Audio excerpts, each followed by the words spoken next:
Welcome to Nebraska Farmcast, a production of the Center for Agricultural Profitability in the Department of Agricultural Economics at the University of Nebraska-Lincoln. I'm Ryan Evans.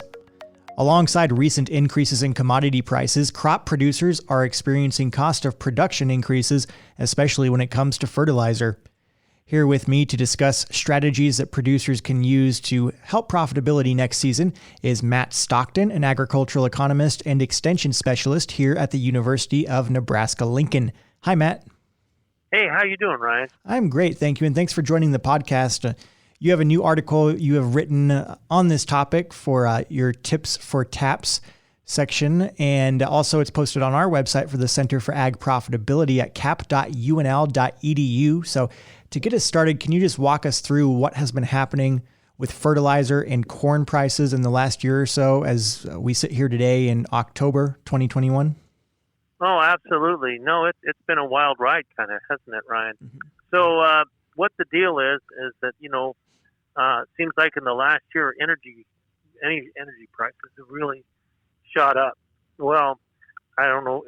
Farmers know, and most anybody that deals with fertilizer probably knows that fertilizer is made from energy. I mean, it's made from natural gas usually, and it's made using energy to, heat that up and to create the natural gas into a fertilizer product.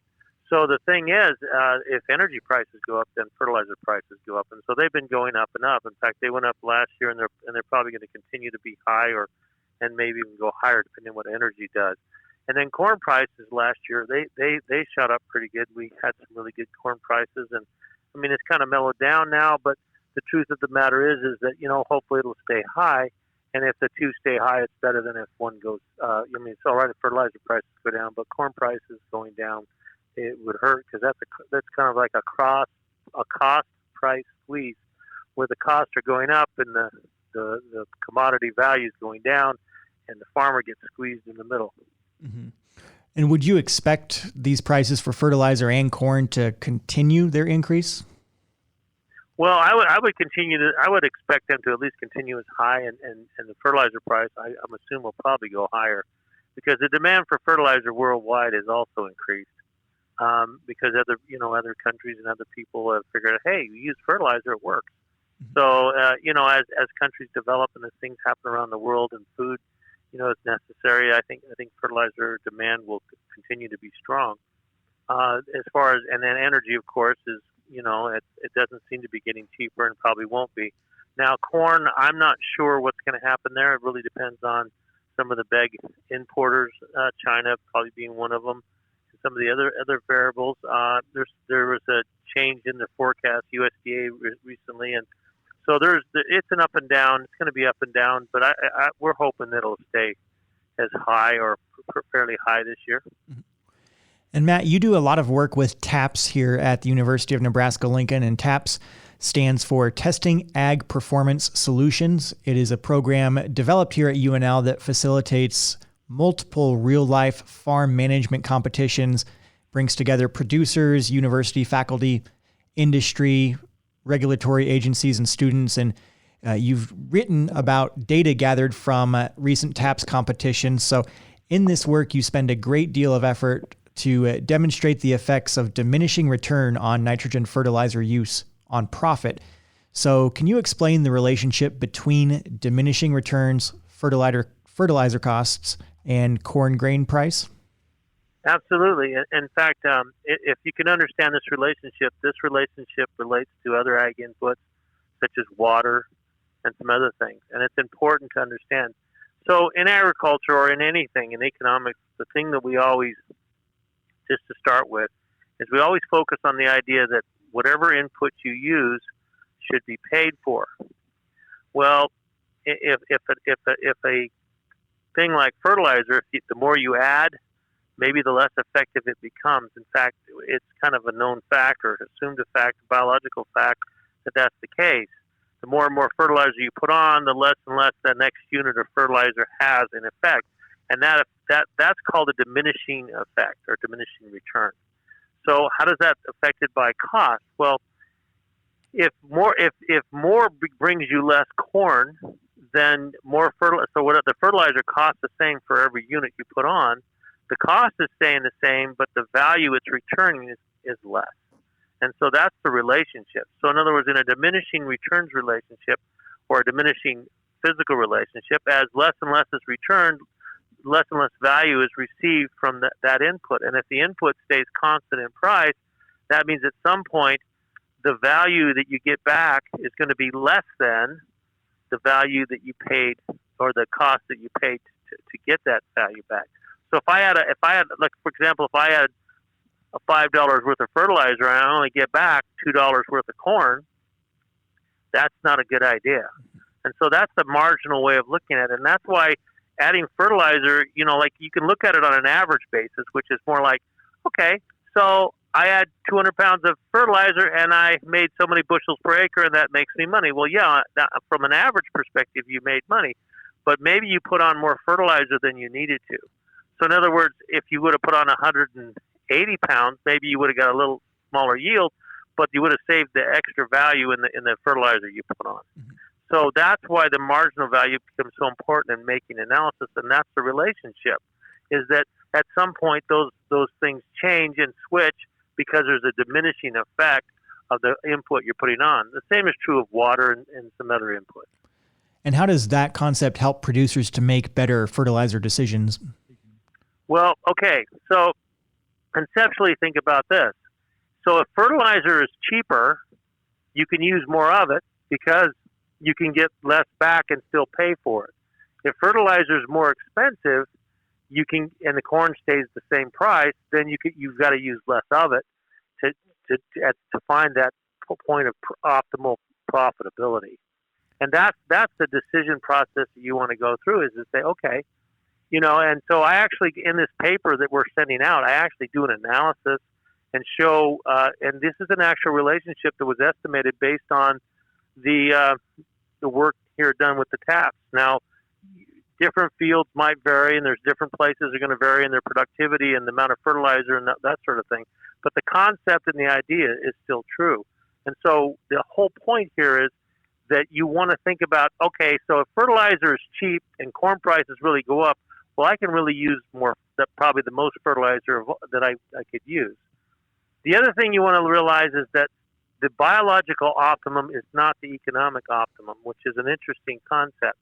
In other words, if I use fertilizer, I'm still increasing yield. That could be true, but if you're increasing yield, but you're not getting back the yield that you need to make money, then it doesn't make sense to put it on. And that's exactly what happens at the biological maximum, is that you're generally not getting the dollars back that you spent on the fertilizer. You're actually paying out to get that yield. And to find that article and analysis, again, it is posted on our website for the Center for Ag Profitability, cap.unl.edu. It's also linked in the description notes for this podcast. Speaking with Matt Stockton here, agricultural economist at the University of Nebraska-Lincoln. And Matt, you're saying if a pound of nitrogen fertilizer costs, say, 60 cents a pound, I should, as a user of that fertilizer, expect to receive at least 60 cents of production in return when I apply that pound. Otherwise, I'm buying something that costs more than it returns. So as a producer, how do I know where that level is? And that's a really good question. And that's the difficult thing to answer, because years vary and fields vary. And while I now that I brought this up, say, well, okay, so tell us how to do it. Well, I think that producers need to recognize that it's going to be a situation where if they keep really good records, they might be able to estimate that with some help, or they can if they don't, and maybe they're going to have to go with what they subjectively or what they estimate that value is. So if they're feeling like, okay, I'm putting all this fertilizer on, and last year I over the time I realized that I put this on and I get this yield, and I realized there's not much difference. What the last 20 pounds of fertilizer only gives me, X amount of bushels, and those bushels, fortunately the value of the bushels has gone up, and because the value of the bushels has gone up, the amount of fertilizer you can put on has increased. So when the corn prices are low, though, this is really when it's the hardest. So let's say corn prices drop, and when they do, and they probably will, then you're going to have to consider, this is where I need to cut back fertilizer a little bit, So, and you're going to have to say, well, normally I can put on this much, but the last 20 or 30 pounds only adds this much yield, and that's just not going to get paid for by the fertilizer. Something they're going to have to estimate and keep track of and do on a field by field or on a farm by farm basis. And that's the difficult part. But if they keep really good records and keep track of fertilizer and the different kinds of years and things, that they'll probably be able to get a pretty good idea. There's also the University of Nebraska has a calculator that does have this kind of relationship implied in it. And I encourage listeners to read your article because you do a nice job of illustrating 4 different scenarios where fertilizer price and corn price vary. Can you talk about, of those 4 cases, which are the most and least costly to producers when they over-apply fertilizer? Absolutely.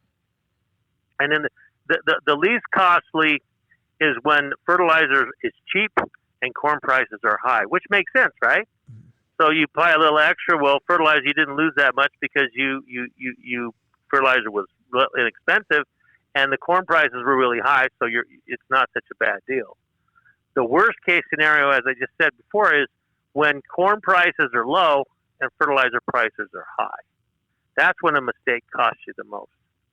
And, it can be up, I think in the article it's like $30, $20 to $30 an acre. I can't remember the exact amount, but think about that. If you have 1,000 acres, I mean, that's $20,000 or $30,000. It's quite a bit of money. So it's something that should be considered and thought about. And is the diminishing return idea useful for other inputs? Absolutely.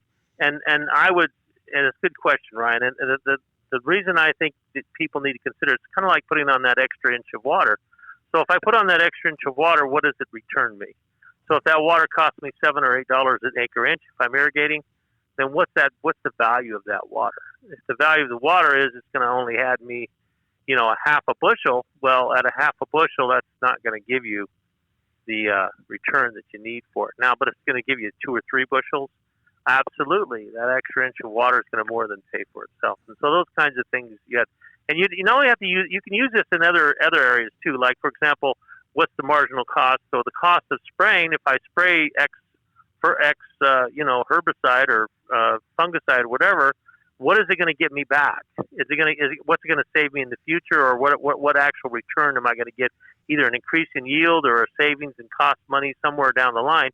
Is the benefit and the cost, is the benefit at least as much or more than the cost? If it's not, you should probably be questioning, okay, why am I doing this? Am I just doing this because everybody else is doing this?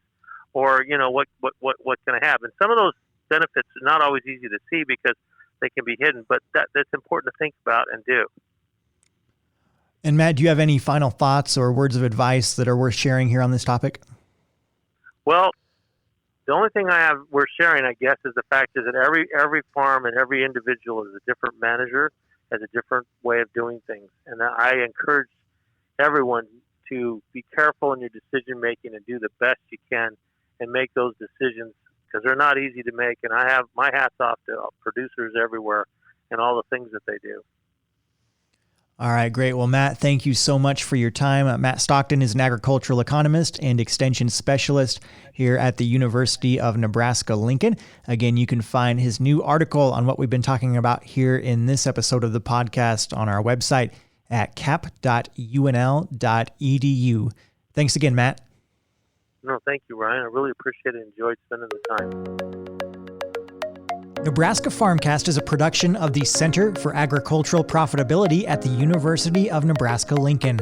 For the latest research-based information and education resources to manage your farm or ranch operation, visit our website at cap.unl.edu. That's cap.unl.edu.